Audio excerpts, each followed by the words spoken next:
Welcome back. Guess who it is? Fuck, that hurt. I'm the repair guy. It's what I do. I love old tools, and I just love the sound. It's a beauty, isn't it?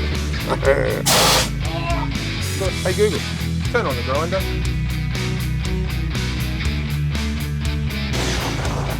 Welcome to Recycle Engineering. Come in. Welcome back. Fixing shit with Lowey.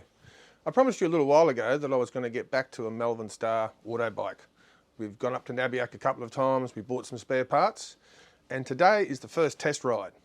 Test run, see if it works for that Malvern Star. So I hope you enjoy. One of the hardest things about restorations is knowing where to start and where to stop, and even if you should. This particular project, I don't know, it had a few challenges for me because I like things to be original, but I like them to be sort of nice as well. So sometimes you get something really rusted and you just can't accept it, so you do restore it. Both the front and rear wheels were in pretty poor condition, so I stripped them back, primed, painted, a little bit of gold pinstripe in there to add some detail, and gave it a general clean. Cleaned up the spokes with some steel wool and it came up really nicely. It almost sort of looks like it was the wheel that was there originally, and I'm really happy with that aspect. I think it's good. It's a full rebuild on the engine. Parts sourced from the UK with a lot of fuss and a lot of postage and cost. It's got new rings, cleaned up the barrel, new bearings, new seals, new cork clutch, which is interesting. I haven't worked on a cork clutch before, but it's in there. The tanks come out fantastic. That was the tank that we got from Nabiac. It was in pretty poor condition, so again the decision was made to do a full job on it. Really happy with how that's come out.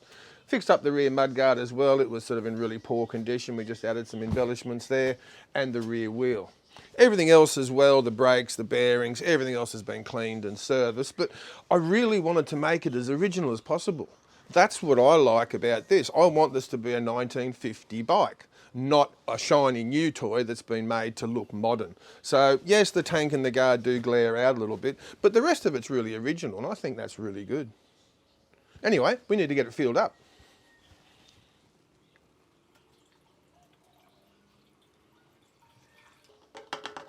Give a little shake so there's no drips. Next step is to turn it on. I should be able to tickle it once it's flowing.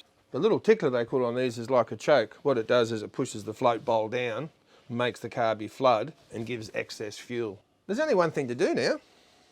I'm going to take it off the hoist because it's a bit high and uncomfortable out there. We're just going to take it out to the yard and I'm going to start it. And I'm like pretty confident.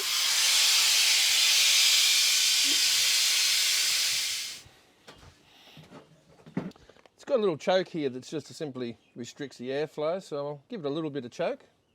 I'm going to give it another tickle, get a bit of juice in there. The way we start these is just with the pedals. Hey, you fucking beauty! How good's that? Oh, that's really good. Hey? See if we get an idle. That's really nice. A few more revs.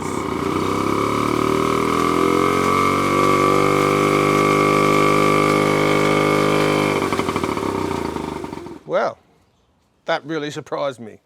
Second kick, hasn't gone for 50 plus years, I reckon, and it's running like a little beauty.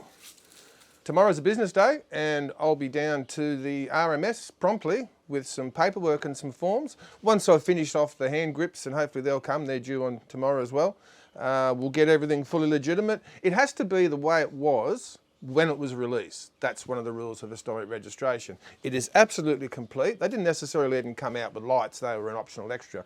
So that's not a problem. Do a little bit of paperwork, pay a few dollars to the RMS, and we'll get a number plate from the back, and that makes it a fully legitimate vehicle. I finished the headlight. It works. It's a self-contained battery system.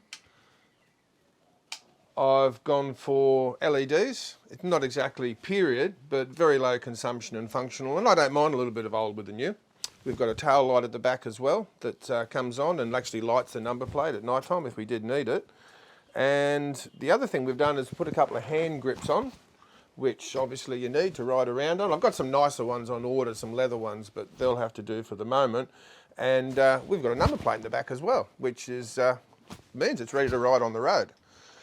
I think the next thing we need to do, we need to get it off, we need to get it started again, and we need to do some test runs down the road to see if it really does pull and run like it should.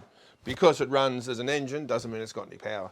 Back off the hoist, got the bike ready to have a run, so we'll go through the same startup procedure as last time, except this time I'm heading down the driveway.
You enjoyed that little run. I did. I'm really happy. It's only a little old bike, but it was running along exactly the way it's supposed to.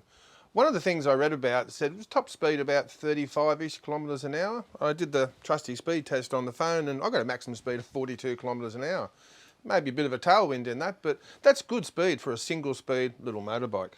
A couple of little teething issues. The headlights was sort of falling down, needs to be tightened up. But apart from that, I'm ready to go riding down the street. I'm really happy. I don't think there's anything left to talk about except, excuse me, I'm going to go for another ride. I'm having a really good time on this. So that's Fixing Shit with Lowey. I hope you enjoyed it, and I'll see you next time.